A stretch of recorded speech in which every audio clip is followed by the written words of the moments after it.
성경은 누룩에 대해서 종종 말씀하십니다. 누룩은 적은 양으로도 가루 전체에 영향을 주어서 전부 부풀게 하는 성질이 있잖아요. 그래서 맛있는 빵을 만들기 위해서는 누룩, 효모를 넣어서 부풀게 해야 맛있는 빵이 됩니다. 예수님은 마태복음 13장에서 천국은 마치 여자가 가루 서말 속에 갖다 넣어 전부 부풀게 한 누룩과 같다. 그런 말씀도 하셨어요. 그러니까 천국, 하나님 나라는 처음엔 아주 미약하게 그렇게 시작하지만 누룩과 같아서 어느샌가 주변을 하나님 나라로 변화시키는 강력한 영향을 미친다. 그런 말씀이잖아요. 이 말씀에서 누룩은 빵 속에 넣은 유용한 누룩처럼 긍정적인 영향을 미친다고 말씀하십니다. 그런가 하면 오늘 말씀에는 누룩의 부정적 영향에 대해서 말씀하세요. 적은 누룩이 온 덩어리에 퍼진다면서 묵은 누룩을 내버리라 이렇게 말씀하십니다. 그 묵은 누룩이 다름 아닌 죄, 우리의 죄를 말씀하십니다.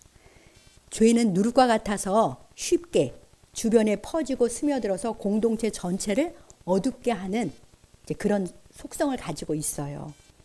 사람이 얼마나 쉽게 죄에 물드는지에 대해서 생각해 보셨습니까? 사람이 어떤 죄를 처음 지을 때는 조심스럽게 접근하고 두려워합니다. 그런데 그 작은 허용이 반복되다 보면 양심이 무뎌지고 두려움도 사라지잖아요. 그러다 보면 점차 죄를 짓는 빈도도 늘어나고 담대해져서 아무렇지도 않게 죄를 짓는 사람으로 변하는 거죠. 그 죄는 어느샌가 자기 자신을 잠식해서 죄 짓는 자기 자신을 잠식해서 어둠 속에 살게 하고요. 그로 인해 가정도 사회도 어둠으로 물들어갑니다. 저는 이 길을 왔다 갔다 하면서 초등학생과 중학생들을 참 많이 만나요. 근데 초등학생과 중학생들이 너무나 아무렇지도 않게 욕을 하는 거예요. 근데 그걸 들을 때마다 가슴이 철렁하면서 우리 사회가 어쩌다가 이 어린 아이들이 욕설을 아무렇지도 않게 일상 언어로 쓰게 되었을까 참 마음이 아픕니다. 사실 욕은 사람의 인격을 모독하고 저주하는 무서운 죄잖아요. 누가 나에게 욕설을 해보십시오. 그런데 어떻게 이렇게까지 우리 사회가 애들이 병들었을까? 제 나름대로 생각해 보는 거예요. 여러 가지 요인이 있겠지만 부정적인 대중문화에 많이 노출된 것들, 또 그것들을 어른들이 쓰다 보니까 또 그것을 배워서 또래들 사이에서 쓰니 점차 퍼져서 일상이 된 것 같습니다. 이처럼 사람은 누구나 정말 쉽게 죄에 물드는 속성을 가지고 있습니다. 사랑하는 성도 여러분, 여러분들은 이 세상에서 무엇이 제일 무섭다고 생각하십니까? 옛날 어른들은 사람이 제일 무섭다 그러시면서 사람 조심하라고 하셨어요. 맞아요. 사람이 무섭습니다. 왜 사람이 무섭냐면 사람의 속에 있는 죄성이 무서운 거예요. 그러니까 죄가 제일 무서운 거죠. 죄의 대가는 사망, 죽음이잖아요. 죄의 결과는 죽음이에요. 하나님과의 단절과 영원한 멸망이잖아요. 그리고 죄는 자기 삶을 파괴할 뿐만 아니라 주변 사람들까지 어둠으로 몰아넣는 파괴적 힘을 갖고 있기 때문에 제일 무섭습니다. 그런데요, 우리 사람이 굉장히 똑똑한 것 같지만 자기 스스로의 힘으로는 죄를 못 이겨요.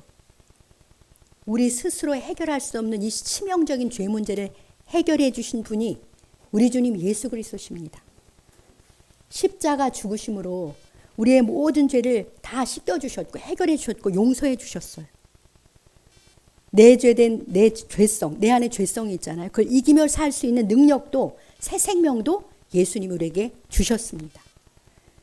주 예수님 믿고 구원받은 저와 여러분들은 이제 죄를 이기며 살 수 있는 능력이 있어요. 이것이 얼마나 놀라운 구원의 능력입니까? 가장 무서운 죄를 이길 능력을 우리가 갖고 있다니까요. 우리는 더 이상 죽을 죄에 매어 살지 않게 되었습니다. 죄에서 해방되고 자유케 된 것이죠. 하나님의 교회인 우리들은 죄 사함 받아 다 정결하게 되었고 죄를 이길 능력을 가진 사람들의 공동체입니다. 거룩하게 된 교회 안에 묵은 누룩과 같은 죄가 침투하지 못하도록 서로 깨어 있어야 하는 거죠. 그래서 이 시간에는 순전함과 진실함의 떡으로 라는 제목으로 하나님의 말씀을 듣겠습니다. 자, 고린도 전서잖아요. 고린도 교회는 고린도라는 사회, 그 도시에, 고린도라는 도시의 속에서 존재합니다. 그러니까 그 도시의 생활 습관, 문화, 가치관의 영향을 받을 수밖에 없잖아요. 자, 우리들이 아는 대로 고린도는 아주 음란한 도시였어요. 고린도스럽다라는 말은 음란하다라는 말이랑 똑같잖아요. 그런 사회 속에 살다 보면 자기도 모르는 사이에 음행의 죄를 대수롭지 않게 여길 수도 있을 것입니다. 우려하는 대로 이런 영향이 고린도 교회 안에까지 들어왔어요. 그래서 심한 음행을 하는 성도가 고린도 교회 안에 생긴 거예요. 이방인, 세상 사람들도 잘 범하지 않는 음행을 어떤 성도가 범한 거죠. 그런데 교회는 이 무서운 죄를 알고도 애통하지도 않고요. 심각하게 여기지도 않았습니다. 교회는 그 죄를 알고도 방치한 거예요. 이런 소식을 바울 사도가 듣게 되었습니다. 자, 본문 6절을 같이 읽겠습니다.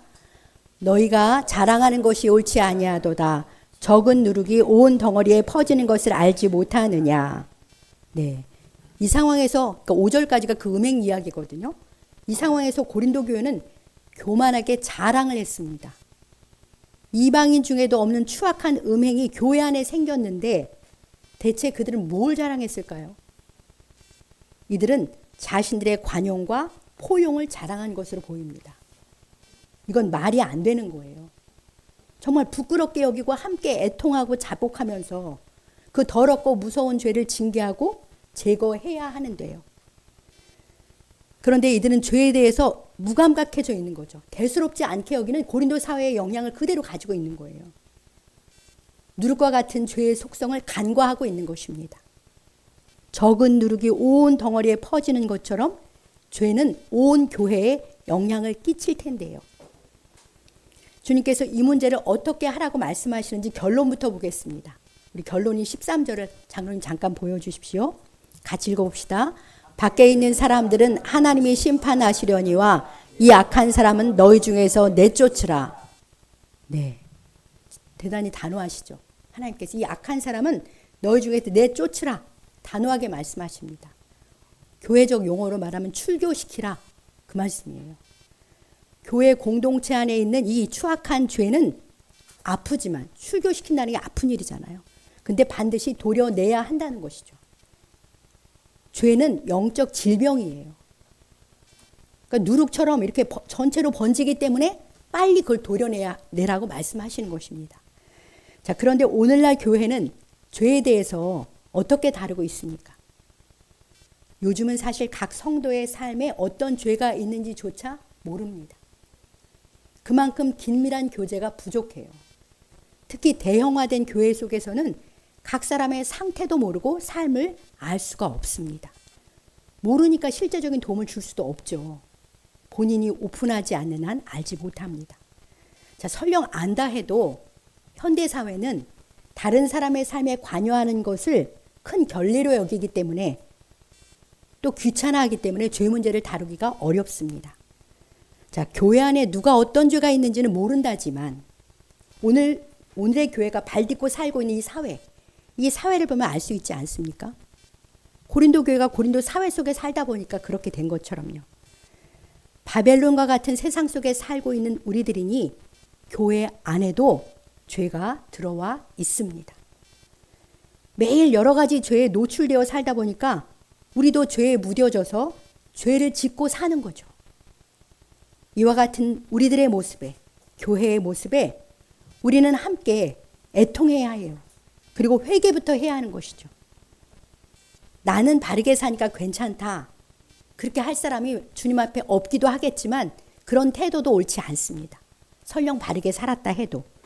왜냐하면 우린 다 한 몸이거든요. 하나예요. 자, 그럼 어떻게 해야 될까요? 우리 7절 말씀을 함께 읽겠습니다. 너희는 누룩 없는 자인데 새 덩어리가 되기 위하여 묵은 누룩을 내버리라. 우리의 유월절 양 곧 그리스도께서 희생되셨느니라. 네, 아멘. 주님은 교회인 우리들이 어떤 존재인지를 상기시켜 주세요. 우리의 유월절 양 곧 그리스도께서 희생되셨느니라. 우리가 죄를 이기고 버리려면 첫 번째로 그리스도 안에서 변화된 나의 정체성, 새 신분에 대해서 분명히 알고 확신해야 돼요. 내가 누군지. 교회인 우리들은 유월절 어린 양이신 우리 주님 예수 그리스도의 희생으로 누룩 없는 새 덩어리로 우린 변화되었어요. 주님의 피값으로 우린 완전히 새 사람이 된 거잖아요. 예수님께서 유월절 어린 양같이 우리 대신 십자가에 못 박혀 죽으시고 그 피를 다 생명의 피를 쏟아주심으로 우리는 모든 죄에서 구원을 받아서 새로운 피조물이 되었습니다. 죄 없는 새 사람이 된 거예요. 묵은 누룩인 죄가 제거된 새 덩어리입니다. 우리 교회 전체가. 이것이 교회인 우리들의 정체성입니다. 사람은 자기의 신분, 자기의 포지션을 알 때 거기에 맞게 행동하잖아요. 요즘 큰 인기를 끌고 있는 영화 왕과 사는 남자를 저도 보았어요. 근데 거기서 단종이 비록 유배되어 왔고 실각된 어린 왕이지만 자신이 왕이라는 신분의식이 있기 때문에 왕다운 언행을 하잖아요. 왕으로서 백성을 생각하고 그리고 왕답게 비굴한 죽음을 택하지 않고 기계가 있는 죽음을 택해서 우리를 눈물을 쏟게 합니다. 이처럼 사람은 자신의 신분을 알되 존귀한 신분일수록 그걸 알 때 그에 걸맞게 살려고 노력하잖아요. 그런데 우리는 흠없는 어린 양 같은 우리 주님의 희생으로 누룩 없는 새 덩어리, 죄 없는 새 피조물로 거듭났습니다. 우리는 하나님의 자녀, 왕의 자녀가 된 거예요. 자, 이 존귀하고 영광스러운 새 신분에 감사하면서 자부심을 갖고 그에 합당하게 살아야 할 줄 믿습니다. 그것은 묵은 누룩인 옛 죄를 온전히 내버리고 세상과 구별된 삶을 사는 거예요. 우리가 묵은 누룩인 죄를 내버리지 않으면 예수님의 희생을 헛되게 하는 것입니다. 그리고 영광스러운 새 신분에 합당하지 못한 부끄러운 삶을 사는 거예요. 우리를 누룩 없는 새 덩어리로 변화시켜 주신 주님의 희생에 감사하면서 자부심을 가지고 마땅히 묵은 누룩인 죄를 버리고 살아가시길 우리 주님의 이름으로 간절히 축복합니다. 우리 8절 말씀을 함께 읽겠습니다. 8절 읽겠습니다.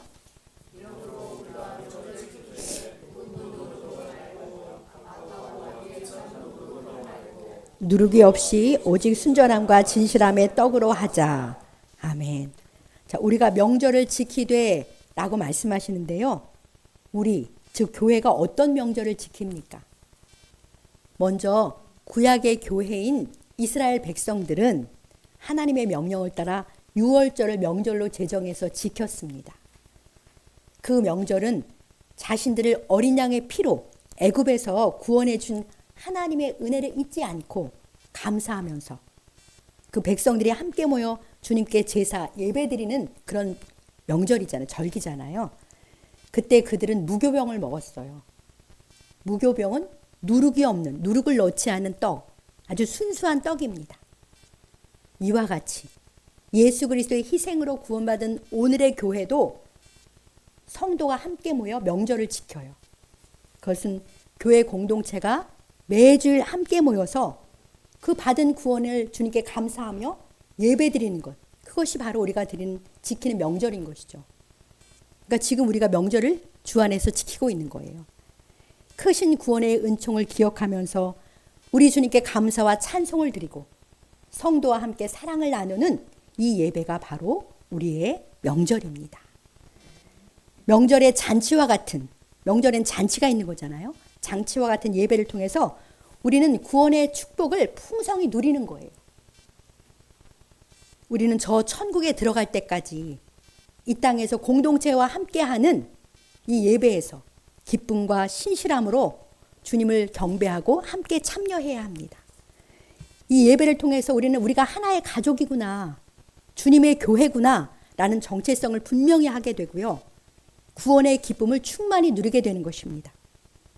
또한 우리 주님이 부어주시는 새 은혜로 채워져서 넉넉히 죄와 세상을 이기며 살게 되는 줄 믿습니다.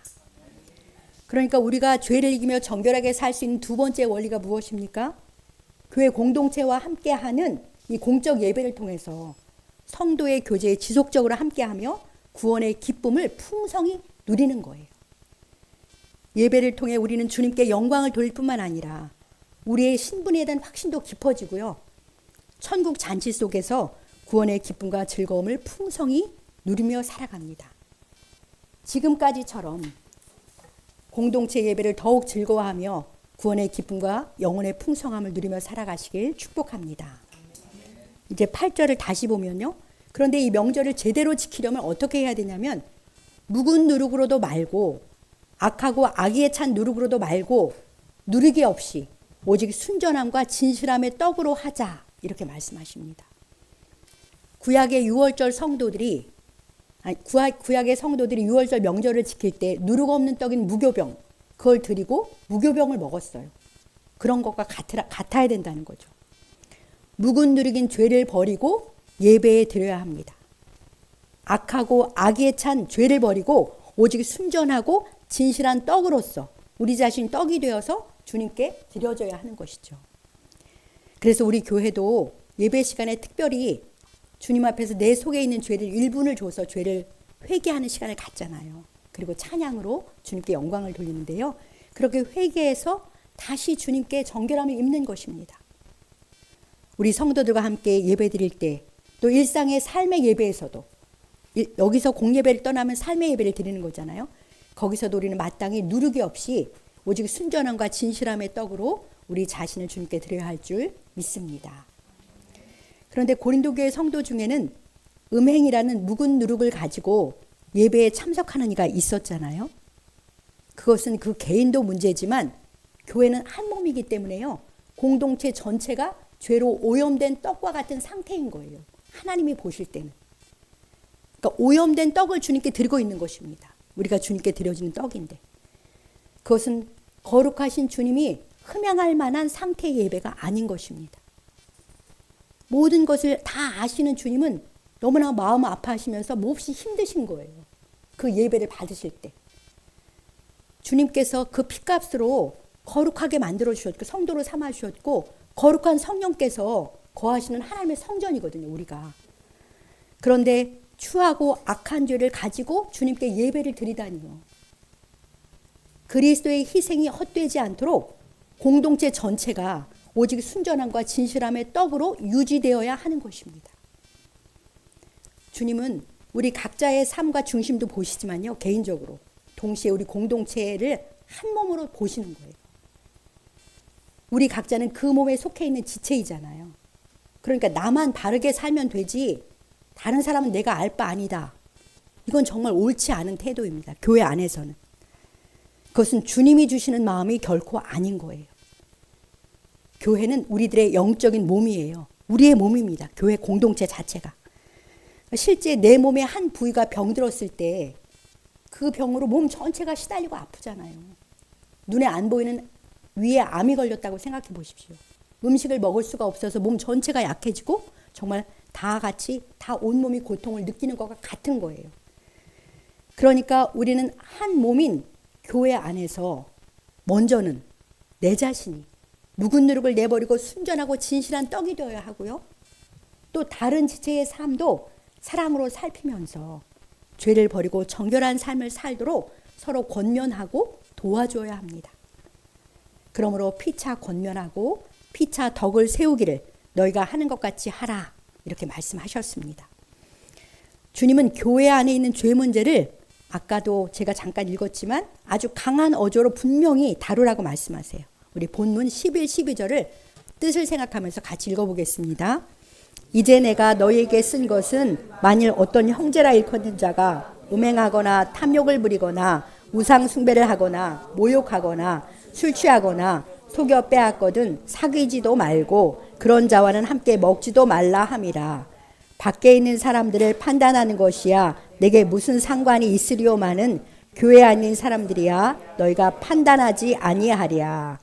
네, 놀랍습니다. 주님의 말씀이 형제라 일컫는 교회 안에 있는 성도가 음행을 하거나 탐욕을 부리거나 우상 숭배를 하거나 모욕하거나 술 취하거나 사기치면 어떻게 하라고 말씀하십니까? 그런 자와는 사귀지도 말고 함께 먹지도 말라. 주님이 분명히 말씀하십니다.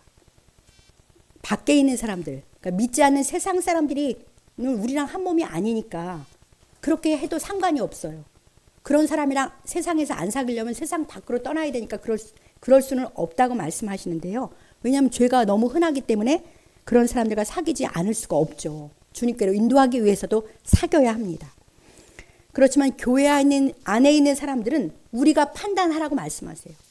지난 시간에는 판단하지 말라 하셨는데 이것은 죄는 분별해야 된다는 그런 말씀이에요. 우리는 한 몸이니까, 내 몸이니까요. 한 가족이기 때문에 그렇습니다. 교회가 판단해서 이런 죄 가운데 있는 지체가 있으면 회개하고 버리도록 먼저는 권면해야 돼요. 마태복음 18장에 보면 두세 사람이 가서 권면을 먼저 하라고 해요. 그랬는데도 인정하지 않으면 교회에서 출교시키라고 말씀하시는 거잖아요. 그러니까 돌이키지 않으면, 권면을 했는데도 돌이키지 않으면 13절 말씀에서 급기야 너희 중에서 내쫓으라, 출교시키라 말씀하시는 것입니다. 어떻습니까? 참 강력한 주님의 말씀이잖아요. 이처럼 교회 안에서 권면해도 회개하지 않고 계속 죄 가운데 사는 성도가 있으면 권징, 출교를 해야 합니다. 이것이 주님의 말씀입니다. 주님께서 교회의 거룩성을 얼마나 지키길 원하시는지 알 수 있지 않습니까? 그런데 현대교회는 앞에서 말씀드린 것처럼 여러 가지 이유로 이 권징이 거의 실행되지 않고 있는 거예요. 원래 권징은 참 교회의 세 번째 표지입니다. 오늘 예배 후에 교회에 대해서 배울 텐데요. 마태복음 18장이 예수님의 말씀을 따라서 교회는 권징을 행함으로써 교회의 거룩함을 유지해야 하는 거예요. 그런데 요즘은 권징은커녕 권면조차 하기 어려운 현실이에요. 사실 저는 오늘 이 본문을 피해갈까? 그런 생각을 했었습니다. 별로 다루고 싶지 않은 거예요. 그래서 그냥 6장으로 넘어갈까 그런 마음을 갖고 있었습니다. 솔직히 다루고 싶지 않은 내용이어서 고민을 좀 했어요. 그러나 말씀을 맡은 자로서 강의 설교가 아니면 이런 말씀을 들을 일이 없잖아요. 제가 선택해서 말씀을 전하면 이런 말씀을 제가 안 선택할 텐데 강해가 되니까 선택을 하게 된 거죠. 그래서 말씀을 맡은 자로 충성해야 되겠다. 그래서 오늘 전하게 된 것입니다. 주님의 이 엄중한 말씀을 우리 심령에 새기면서 묵은 누룩인 내 죄를 온전히 버리고 오직 순전함과 진실함의 떡으로 주님께 드려지는 우리 각 사람과 우리 교회가 되길 간절히 소망합니다. 또한 서로 돌아보고 권면하면서 함께 정결한 삶을 힘쓰는 우리 교회가 되길 축복합니다. 끝으로 순전함과 진실함의 떡으로 드려진 삶이 어떤 것인지 살펴보고 말씀을 마치겠습니다. 순전하다는 것은 우린 뜻만 보아도 알긴 하지만 햇빛에 비춰서 이렇게 흠이 없는 상태가 순전한 거예요. 원어적으로. 그러니까 불순물이 섞이지 않은 상태. 그것을 순전하다고 합니다. 진실하다는 건 말씀 그대로 거짓이 없이 겉과 속이 같은, 위선이 없고 겉과 속이 같은 거예요. 우리 공동체가 이처럼 하나님 앞에서 불순물이 없고 순수하고 사람 앞에서 위선이 없이 진실해야 하는 거죠. 주님은 자신의 몸인 교회가 이처럼 순전하고 진실해서 그 거룩성을 유지하길 정말 원하십니다. 교회가 거룩성을 유지할 때만 세상과 구별되기 때문에 세상의 빛이 될 수 있어요. 세상 어디서 불순물이 없이 순수한 사람을 찾겠습니까? 주님의 생명을 받은 성도는 순전해야 합니다. 어디서 위선적이지 않고 진실한 사람을 찾겠습니까? 교회는, 성도는 진실해야 합니다. 주님은 자신의 피값으로 산 교회인 우리가 이렇게 순전하고 진실한 떡이 되도록 만들어 가세요. 어떻게 만들어 가십니까? 연단을 통해서 만들어 가세요. 도가니 속에서 순도가 높은 은이 나오고 금이 풀무불 속에서 불순물이 제거되고 순도 높은 금이 되는 것처럼 하나님은 우리의 마음을 연단하십니다. 불순물이 섞여 있는 우리 마음을 고난의 풀물 속에 집어넣으셔가지고 불순물을 빼세요. 제거시킵니다. 묵은 누룩을 제거시키는 거예요. 주님 앞에서 순전한 떡이 되게 하시는 거죠. 생각해 보십시오. 우리가 거듭났다고 해도 여전히 내 중심적이고 세상 욕심 가지고 살잖아요. 그 불순물, 묵은 누룩이 고난 없이는 잘 제거되지가 않아요. 결단을 해도 잘 안 제거돼요. 합리화하면서 계속 가지고 사는 거죠. 주님은 이런 우리의 속성을 알기 때문에 사람과 환경을 통해서 어려움을 주십니다. 어려움을 일부러 두신다고 어려움을 당하게 허락하세요. 그래서 우리를 연단하시는 거예요. 그래서 묵은 누룩을 제대로 버리게 하시는 거죠. 연단을 통해서 낮아지고 정결하게 되어서 더 이상 그러니까 이제 주님만 바라보고 사모하는 사람, 주님만 소망하는 사람으로 그런 순전한 사람으로를 변화시켜 주십니다. 하나님과 사람 앞에서 더 이상 감출 것이 없는 있는 그대로의 자신을 보여줄 수 있는 그런 겸손함도 생기고요. 진실한 사람으로 우리를 변화시켜 주세요. 여기 오래 믿은 분들이 많습니다. 그런 과정을 거치면서 여기까지 오신 줄 믿습니다. 이 모든 과정은 주님이 우리를 지극히 사랑하시기 때문에 주신 것이에요. 순전함과 진실함으로 거룩하신 우리 주님과 막힌담이 없이 사랑의 교제를 나누며 살게 하시기 위해서입니다. 또한 어두운 세상을 밝히는 빛이 되어서 세상에 주님의 영광을 나타내기 원하시기 때문이에요. 그래서 하나님의 나라를 세워가는 그러한 교회 되게 하심인 줄 믿습니다.